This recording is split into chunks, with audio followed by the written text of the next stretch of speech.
Hello everyone, welcome back to my channel Pukar education. आज हामी digital लजिकको अर्को एउटा इम्पोर्टेन्ट टपिक रेस अराउन्ड कन्डिसनको बारेमा डिस्कस गर्न जाँदैछौँ। सो के बुझ्नुपर्छ त रेस अराउन्ड कन्डिसनको लागि? रेस अराउन्ड कन्डिसनको लागि तपाईँले सबभन्दा पहिला बुझ्नुपर्छ जेके फ्लिपफ्लपको क्यारेक्टरिस्टिक्स टेबल। सो जेके फ्लिपफ्लपमा जब हेर्नुहोस् है 0 0 दिन्छौँ, यतिखेर के गर्छ यसले? प्रिभियस आउटपुट जे छ त्यही नै अहिलेको आउटपुट दिन्छ। जब जेके फ्लिपफ्लपमा 1 1 दिन्छौँ, हेर्नुहोस् है के दिन्छ यसले? पहिलाको आउटपुट जे छ त्यसको कम्प्लिमेन्ट आउटपुट दिन्छ। बाँकी रहेको सबै केसमा जेमा जे छ त्यही नै आउटपुट हुन्छ। हेर्नुहोस् त टेबलमा जब जेकेमा 0 0 हुन्छ, हेर्नुहोस् यसले के गर्छ? पहिला जे छ त्यही नै आउटपुट, 0 को 0 दियो, 1 को 1 दियो। त्यस्तै गरी जब जेकेमा 1 1 दिन्छौँ, हेर्नुहोस् त दुईटा केस, 0 को आउटपुट 1 आयो, 1 को आउटपुट 0 आएपछि क्यू को कम्प्लिमेन्ट दियो। बाँकी रहेको सबै केसमा जेमा जे छ त्यही नै आउटपुट आइरहेछ। जेमा 0 छ सो 0 आइरहेछ, 1 छ सो 1 आइरहेछ, 0 छ 0 आइरहेछ, 1 छ 1 आइरहेछ। सो यसलाई हामी भन्छौँ जेके फ्लिपफ्लपको क्यारेक्टरिस्टिक्स टेबल। सो यसमा एउटा यस्तो कन्डिसन छ, हामीले पढ्दा पढ्दै एउटा कुरा छुटाइसक्यौँ। हेर्नुहोस् त यस्तो कन्डिसन छ, जब जे र के 1 1 दिन्छौँ यसले आउटपुटलाई के गर्छ? कम्प्लिमेन्ट गर्छ। यसको कारणले गर्दा रेस अराउन्ड कन्डिसन हुन्छ। कसरी बुझौँ है त? पहिला तपाईँले त्यसको लागि बुझ्नुपर्छ क्लक पिरियडको बारेमा। एउटा clock cycle, total clock cycle भनेको यसरी जहाँबाट स्टार्ट भएको छ त्यहीँनिर आइपुग्न लाग्ने समयलाई क्लक साइकल भन्छौँ। क्लक साइकलमा यो 1 हो र यो 0 हो। अब 1 क्लक पल्स 1 हुँदा मात्रै अपरेट गर्छ, 0 हुँदा आइडल स्टेटमा बस्छ भनेर हामीले पढिसकेका छौँ। भने हामीले अपरेसन गर्ने भनेको T/2 मा हो। जति पनि अपरेट गर्छौँ त्यो सबै T/2 मा गर्नुपर्छ।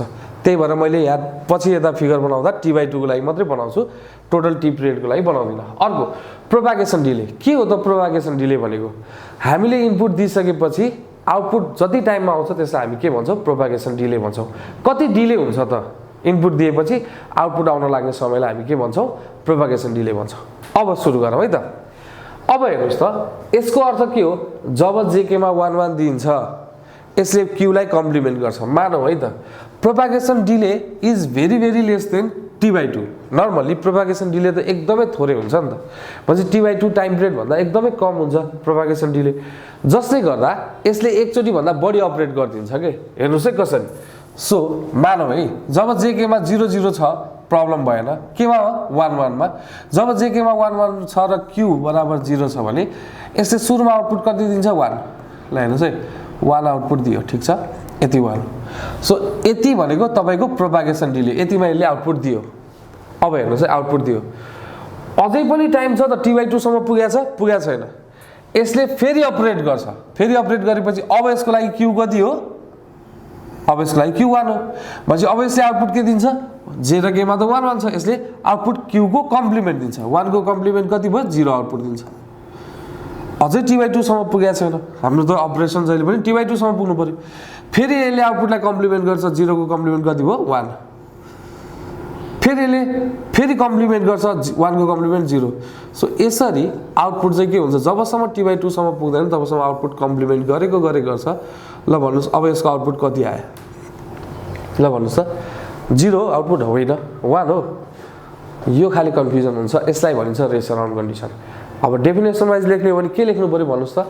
जब जे र केमा 1 1 दिन्छ के गर्छ यसले? कन्टिन्युअसली आउटपुटलाई यसले कम्प्लिमेन्ट गरेको गर्छ। 0 को 1 आउँछ, फेरि 1 को 0 आउँछ, फेरि 0 को 1 आउँछ, फेरि 1 को 0 आउँछ, गर्दा 0 1 0 1 को एउटा सिक्वेन्स आउँछ, जसलाई हामी के भन्छौँ? रेस अराउन्ड कन्डिसन भन्छौँ। सो अरूमा पनि त आउँछ होला नि त सर भन्ने कन्फ्युजन होला। अरू कुनै केस चेक गरेर हेरौँ है त। सो मानौँ यो केस मानौँ है त, यो केस। सो 1 0 छ, जे केमा कति छ? जे बराबर 1, के बराबर 0 छ, क्यू बराबर 0 छ।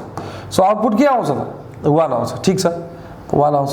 ल हेर्नुहोस् है यहाँ यो प्रोपागेसन डिले है, प्रोपागेसन डिले। अब 1 आउटपुट आयो, ओके छ त। अब फेरि आउटपुट के आउँछ त? फेरि 1 आउँछ त, फेरि 1 आउँछ त, फेरि 1 आउँछ त, फेरि 1 आउँछ।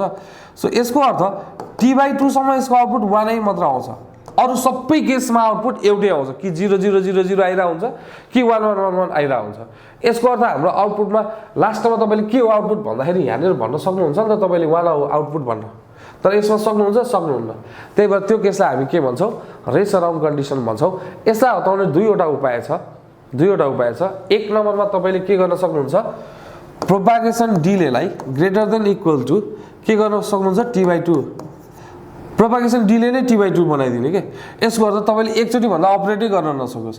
जस्तै प्रोपागेसन डिले नै तपाईँको t/2 भयो भने t/2 सम्म तपाईँको एकचोटि मात्रै अपरेट गर्छ भनेपछि आउटपुट के भयो, 0 छ भने 1 आउँछ, 1 छ भने 0 आउँछ, सकिहाल्यो। एकचोटि मात्रै अपरेट गर्छ भनेपछि यो रेस अराउन्ड कन्डिसन आउँछ त आउँदैन।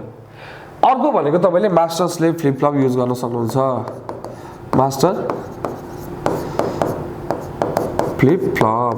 सो यसरी हामीले के गर्न सक्छौँ, रेस अराउन्ड कन्डिसनलाई एलिमिनेट गर्न सक्छौँ। आजको लागि यति नै। Have a nice day.